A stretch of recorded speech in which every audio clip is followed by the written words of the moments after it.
Republicans and Democrats butt heads on how to avoid a government shutdown. Want to go on a late night stroll? We'll show you tips on how to stay safe. Hi, later in tonight's newscast, I'll be here to introduce you to Denton's newest best friend. Broadcasting live from the University of North Texas, this is NTTV Nightly News.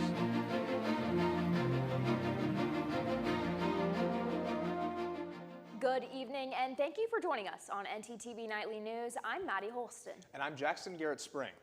We've been hearing about it for days now, the federal government shutting down. The clock has just about run out. The shutdown goes into effect at midnight tomorrow night. Both political parties, Republicans and Democrats, are pointing fingers, but so far, no sign of a compromise. CNN's Karen Kafa reports. In the recent past, a shutdown of the federal government hasn't put too much of a long-term dent in the overall U.S. economy. The reality is that it would not typically have a lasting impact on the economy, but it can be extremely detrimental for individuals.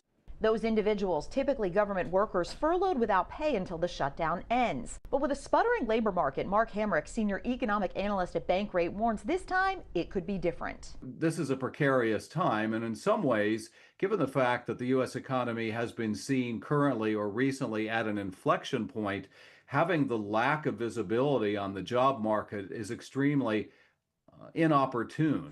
A government shutdown would delay the release of the Labor Department's monthly jobs report this upcoming Friday, which informs economists, businesses, and even the Federal Reserve about the state of the economy. Laura Ulrich, director of economic research for Indeed, says adding more uncertainty could further slow the economic engine. We certainly see that when times are uncertain, people have a harder time making decisions, so that slows down economic activity that we see amongst consumers, but also amongst businesses. And so this is just one more thing to add to that list of items that are making the economy a bit uncertain at this point. Potentially keeping the jobs market stuck. The Trump administration also warning there could be permanent cuts to the federal workforce if a shutdown occurs, putting more job hunters on the market. In Washington, I'm Karen Kafa. So what does this shutdown really mean to us? Let's take a look. Hundreds of thousands of federal workers will face mass layoffs from their jobs. The Food and Drug Administration that is supposed to inspect food and drugs for safety could stop those checks. Airline flights could be delayed because of a shortage of air traffic controllers. Government food programs to help those needing assistance could run out. Nutrition programs for children and pregnant women would also be cut. However, the IRS will remain open. Social Security checks will still go out, and the federal weather forecasters will still be on the job. Last-minute negotiations are a possibility, but political experts are bracing for a shutdown. Well, Maddie, let's switch topics to something we can all agree on, the Texas heat. Walking around campus has certainly been draining due to this recent weather. Could not agree more, Jackson. At least it's nice and cool in this studio.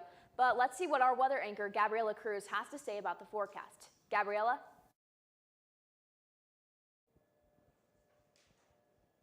Thank you, Maddie. I wish I could say the same about the weather, but however, it is looking like that the current conditions are going to be 89 degrees with winds coming up from the northeast.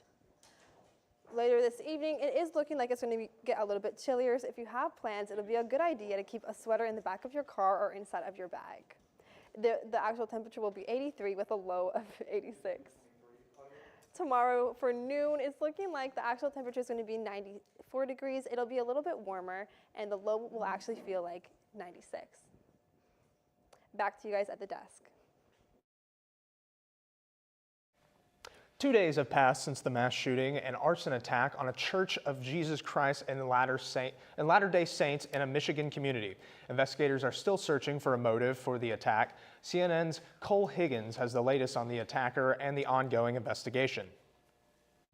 The investigation into the deadly attack that killed 4 people and left 8 others injured at a Church of Jesus Christ of Latter-day Saints in Grand Blanc Township, Michigan, continues. I mean, the church is basically gone. And you really cannot imagine. It's just burnt down to the bricks. And the unimaginable terror that went on in that place of worship during a church service, it's hard to take in.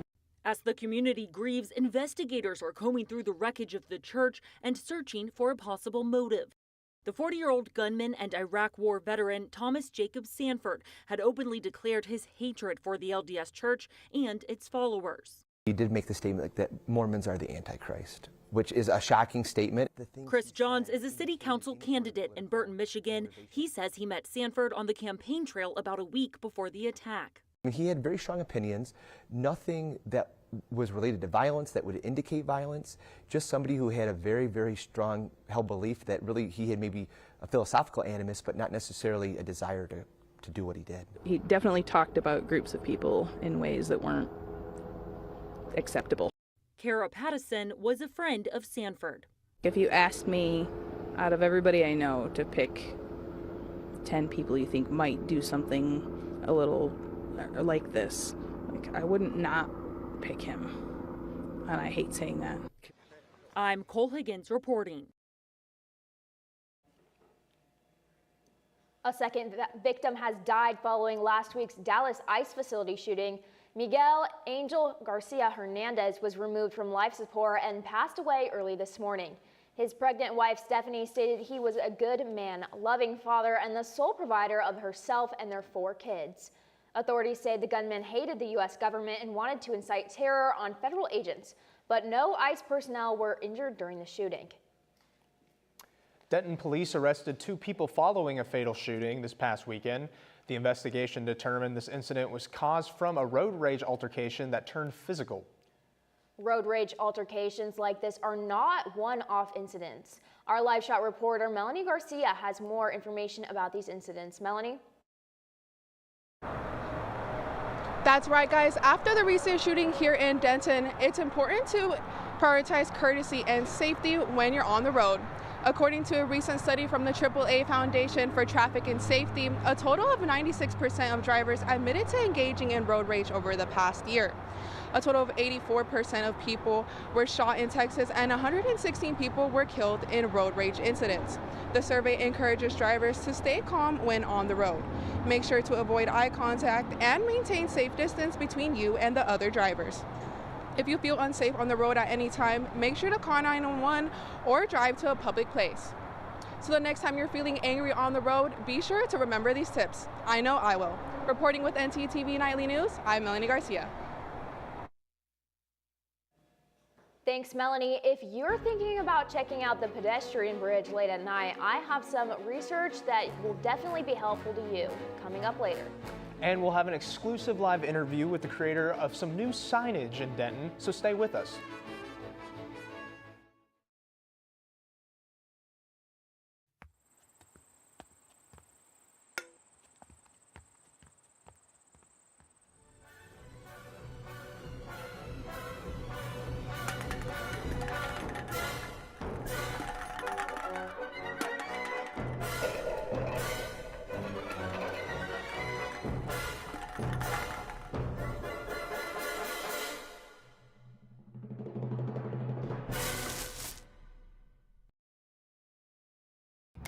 Look up here.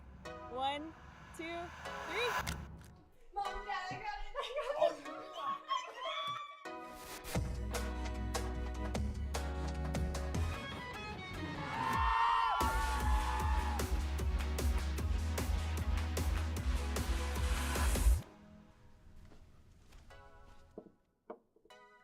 You're right, Mom. I have.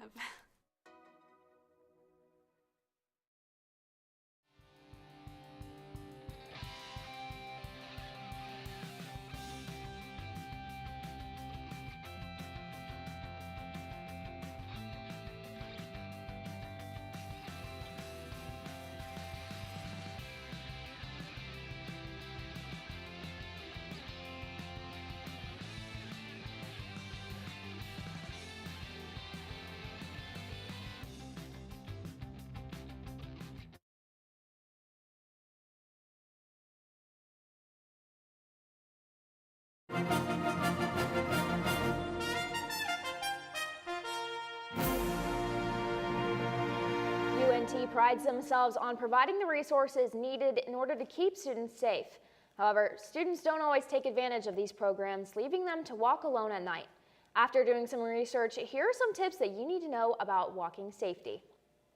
4 turns in 8 minutes. That's how long it takes to drive from the University Union to the UNT Police Department.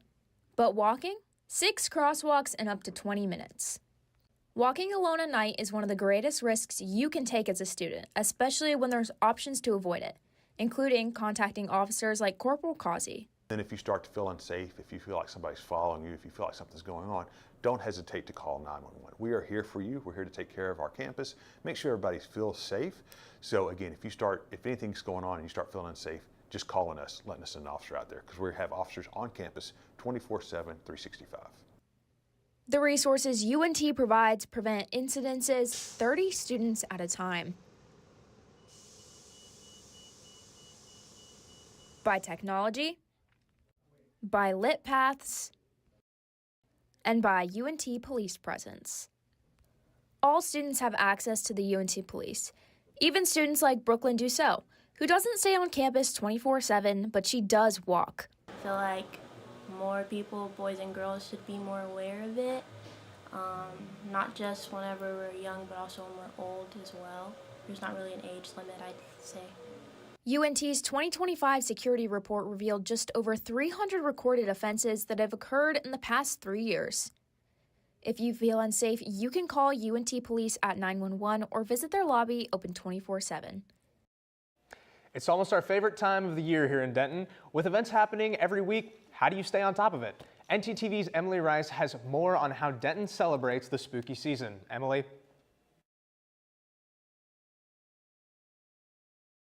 Thanks, Jackson.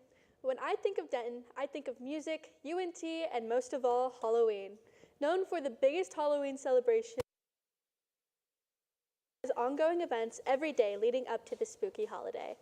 Kicking off the season, you can catch a creepy movie at the Alamo Drafthouse Cinema during their Dark Visions Halloween event, with themed foods to go along, from their tasty pumpkin coat classic shake to the delicious Protector Pie pizza.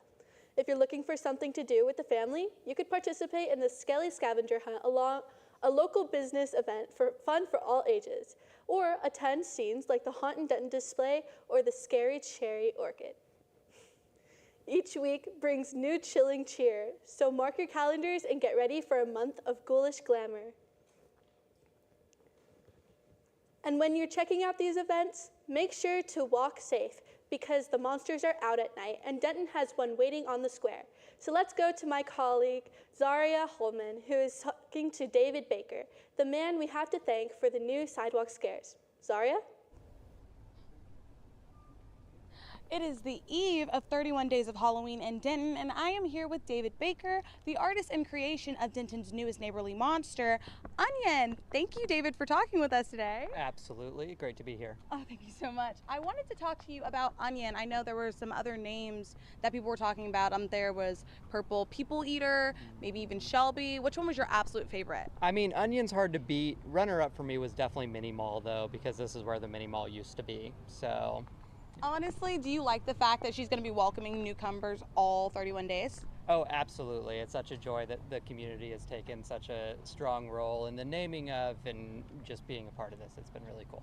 That's been great. I know we talked earlier that you have a couple of other little mural children. If you could guesstimate a small number of how many you have out here for us, what would that number be?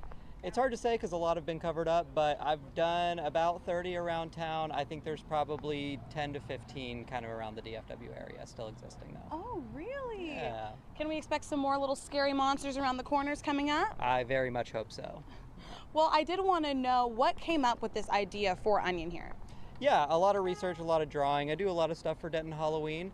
But the main concept was just I wanted something cool and interactive that worked with the space. Initially, we were going to do a mural across the whole wall, but the more I drew it out, the more I felt like something coming up and over was the right thing to do. And I wanted something cute. I wanted a fun little monster that also kind of looked like a vintage, like, welcome to whatever city sign.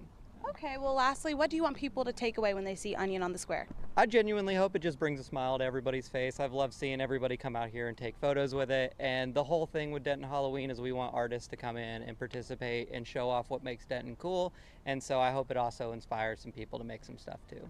Okay, well, thank you for speaking with us. I'm Zaria Hallman with NTTV Nightly News. Back to you guys at the desk. Thanks, Zoria. That onion is really cute. As we breeze into the Halloween season, I'm hoping that it's going to start to cool down. The Texas heat is relentless, but I'm on the same page as you, Maddie. Let's toss it over to Gabriella Cruz for the full scoop. Gabriella?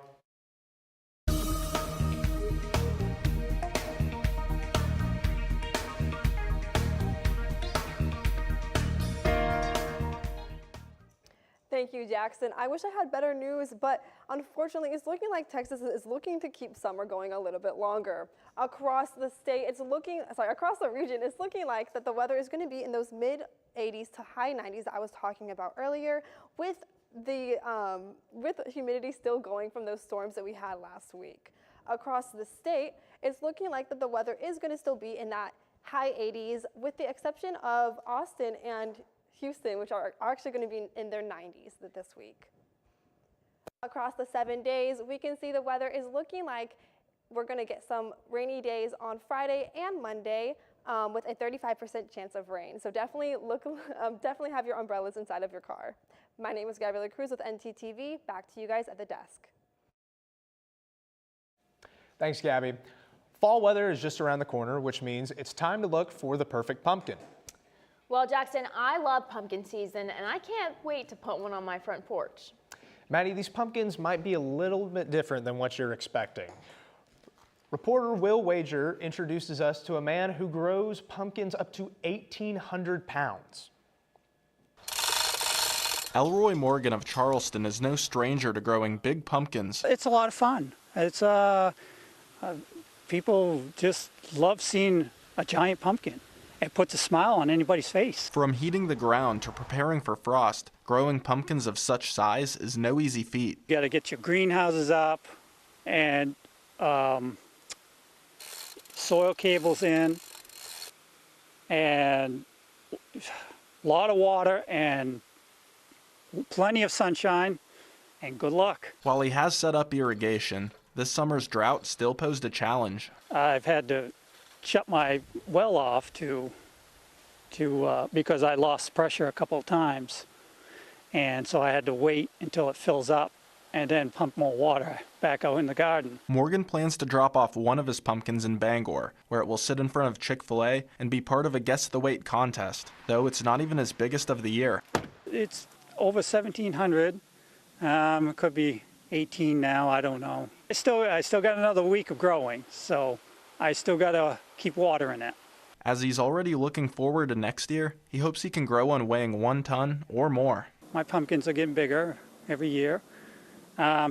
Still haven't got that 2,000 pound yet, but one day I will. You know, Maddie, I think I might just want one of those pumpkins. Well, Jackson, be careful when you're outside picking those pumpkins, because West Nile cases are on the rise. We'll have more information on how Denton County is responding. And the UNT Community Garden is having a cleanup tonight. We'll check in on them after the break. I use Flex to buy my favorite snacks. I use Flex to get me through my mornings. I use Flex at my favorite campus restaurants. I love how Flex is a cashless payment method and can be used at all campus dining venues. So, how do you use Flex?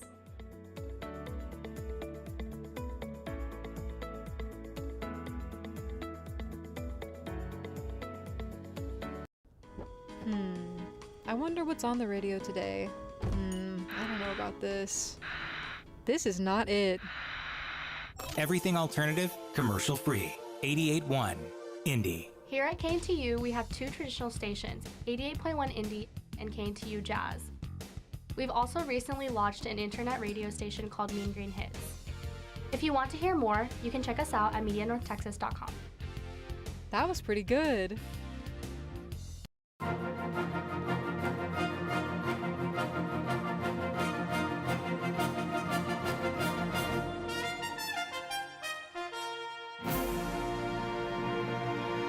With global warming extending mosquito season, concerns regarding another disease are growing. West Nile virus is something we know about here in the Denton area, but in Tonight, Your Health, NTTV's Caden Ellis says there's more to it. Caden, what do you have for us?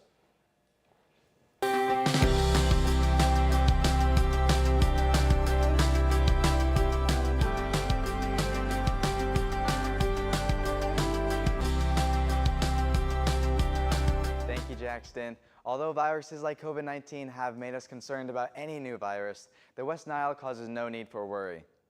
The virus is transmitted through the bites of infected mosquitoes, but it is not contagious among humans. 80% of those affected do not show symptoms. The other 20% can show symptoms such as a fever, head and body aches, rashes, and fatigue. If you're looking for ways to prevent infection from the virus, there's no need for medications, just your simple mosquito prevention techniques. These can include bug repellent, long sleeve clothing, and window screens. If you have growing concerns of infection, you can consult on in a local health care provider or for a proper diagnosis and treatment. That's all for me. Back to you guys.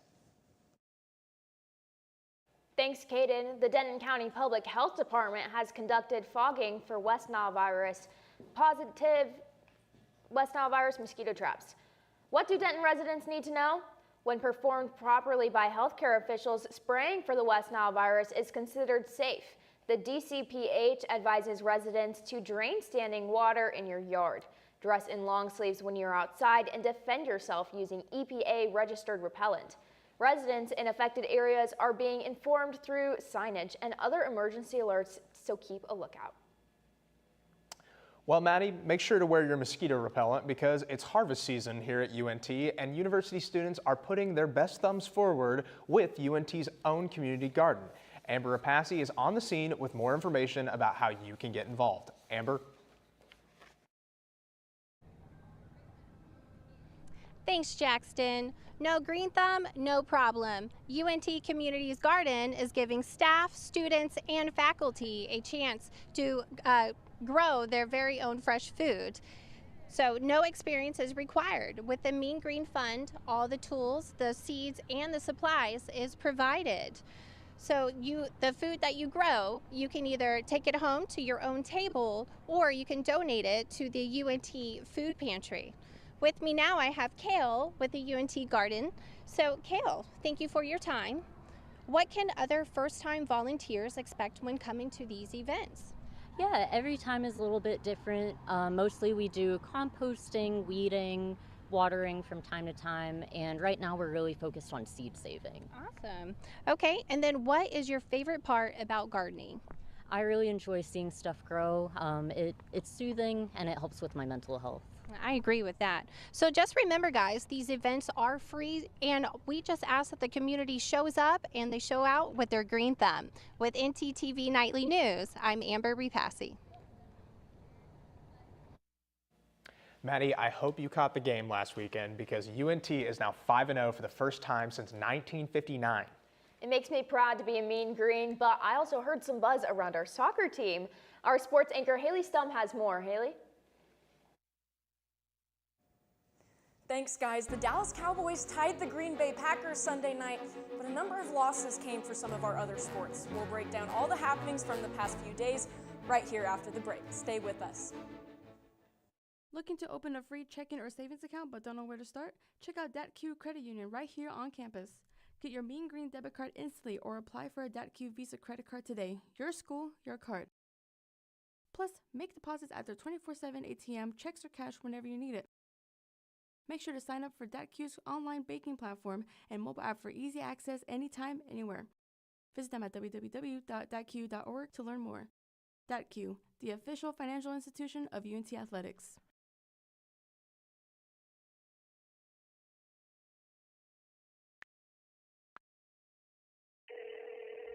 Hey Alex, this guy on the internet says he wants to give me money. That sounds suspicious.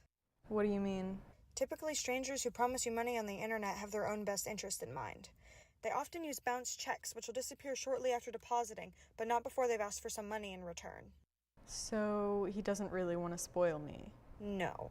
Well, then what should I do? The best way to handle it is to block and report the suspicious message, or even consult local law enforcement if you've already fallen victim. So I guess we aren't going to Key West for spring break. No.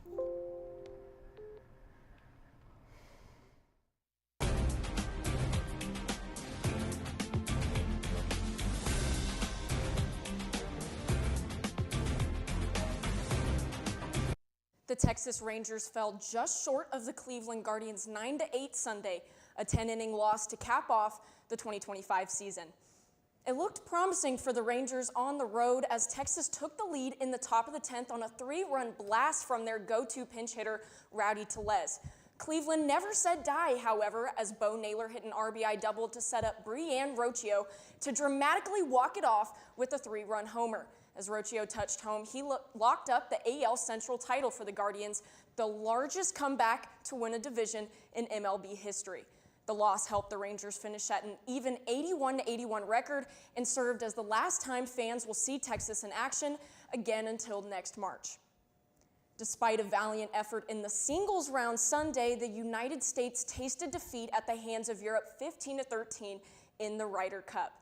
Team Europe member Shane Lowry tied America's Russell Henley in the 8th match, sinking a 6-foot birdie on the 18th hole. The putt set off a frenzy from the crowd, securing the winning point in New York. The Europeans have won 11 of the last 15 Ryder Cups, 5 of the last 10 in the U.S. And lastly, a 2-game homestand ended in 2 more losses for the North Texas women's soccer team. The team scored less than a minute into their first conference match at home against Charlotte. The early effort proved to not be enough in the end, however, as North Texas allowed a penalty kick to the 49ers in the 73rd minute to help Charlotte win 3-2. The Mean Green then struggled to create chances to score on Sunday, dropping their 3rd straight game 2-0 to East Carolina. Talking to head coach John Hedlund last week, he said, "We need goals, and once they come, you get a flood of them." They'll look to try and get that going in their matchup with Temple in Philadelphia on Thursday night. Not a lot to smile about on the sports end, but I'm hoping you've got something for us, Maddie and Jackson. Well, Haley, I have something to smile. It's about spending time with you guys on my Tuesday night. Certainly makes me smile. I enjoy this every Tuesday night. And thank you for joining us on NTTV Nightly News. Join us again tomorrow and at noon and at evening at 6 here on North Texas Television.